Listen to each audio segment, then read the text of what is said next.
Welcome back. Let's jump right in today, because this explainer uncovers a fascinating and honestly kind of sinister biological drama playing out right in the soil of an everyday backyard. We're looking at a super intriguing recent journal entry from a gardener named Ang. So Ang was meticulously documenting their gardening journey, as you do, when they stumbled upon this completely uninvited, alien-looking guest right in the middle of their carefully planted seeds. This is literally a story of deception, survival, and a bizarre biological adaptation that turns a totally innocent garden into a microscopic battlefield.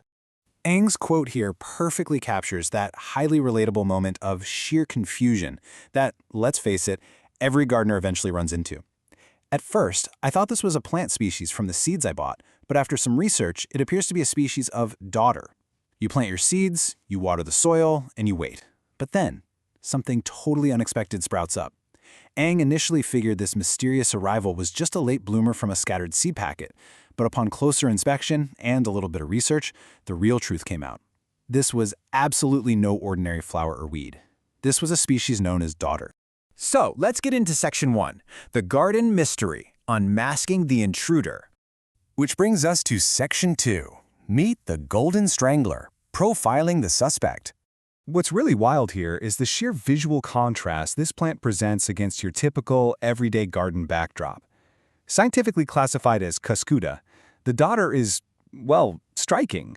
I mean, if you were looking at a literal police lineup of ordinary garden plants, the dodder would stand out immediately. It features these thin, completely leafless, thread-like stems. And instead of lush, healthy greenery, it presents a pale, yellowish color. Actually, it almost looks like a tangled mess of yellow string, or even spaghetti, just totally draped over the other plants. But interspersed in this yellow tangle are these dense, globular clusters of really small, white, bell-shaped flowers. It's strangely beautiful, right? But as we're going to see, those delicate white flowers mask a highly aggressive nature. Moving on to Section 3, How the Parasite Feeds the MO. So, here is the absolutely crucial point about why this plant looks the way it does. The dodder's pale, yellowish appearance isn't just some weird aesthetic quirk. It's actually a massive biological tell. It looks this way because it completely lacks chlorophyll. Now, as most of us know, chlorophyll is what gives plants their green color and, more importantly, allows them to produce their own food from sunlight. Without it, the dodder is literally incapable of surviving on its own. It is a strict parasite. It has to steal to live. And it does this through something called haustoria. Basically, these are specialized structures used by parasitic plants to penetrate a host's stems and tissues. To survive, the dodder relies entirely on these structures, which act almost like biological needles or fangs. They are designed specifically to bust right through a host plant's stems and get into its internal tissues. And this all builds into a genuinely ruthless three-step attack sequence. Step 1. The dodder reaches out with those thin, yellow, thread-like stems and winds itself incredibly tightly around the neighboring plants. It literally embraces its victim. Then, Step 2. Once it has a firm, strangling grip, it deploys those haustoria we just talked about, driving them deep into the stems of the host plant. And finally, Step 3. The extraction. Having fully breached the host's internal systems, the dodder begins systematically siphoning off the host's hard-earned water, its vital nutrients, and its stored carbohydrates. It derives absolutely all of its life-sustaining resources directly from its victim, entirely draining the host plant in the process. It's wild.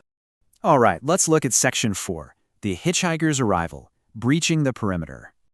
Here, Ang poses the exact question that would be running through any of our minds if we found a nutrient-sucking parasite right in our meticulously cared-for flower beds. Now, how on earth did this parasitic plant suddenly emerge in my garden? I mean, it's a completely controlled environment, right? You bought the seeds, you prepped the soil.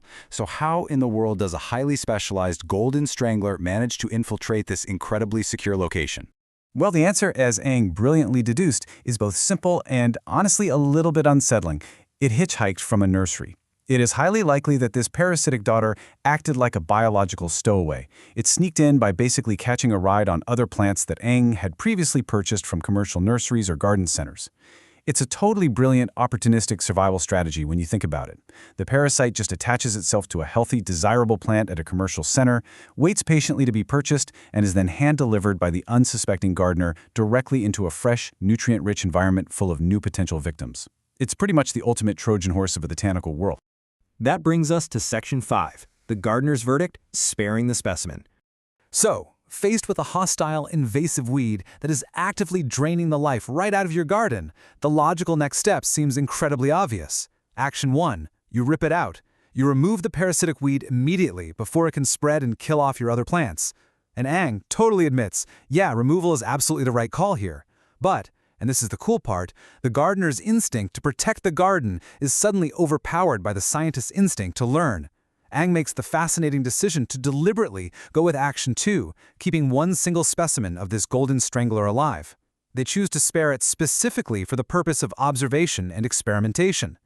Instead of just seeing a bothersome pest, they see a super rare opportunity to witness this bizarre biological process unfold right before their very eyes. And that brings us to the core takeaway of today's explainer and a big question I really want to leave you with.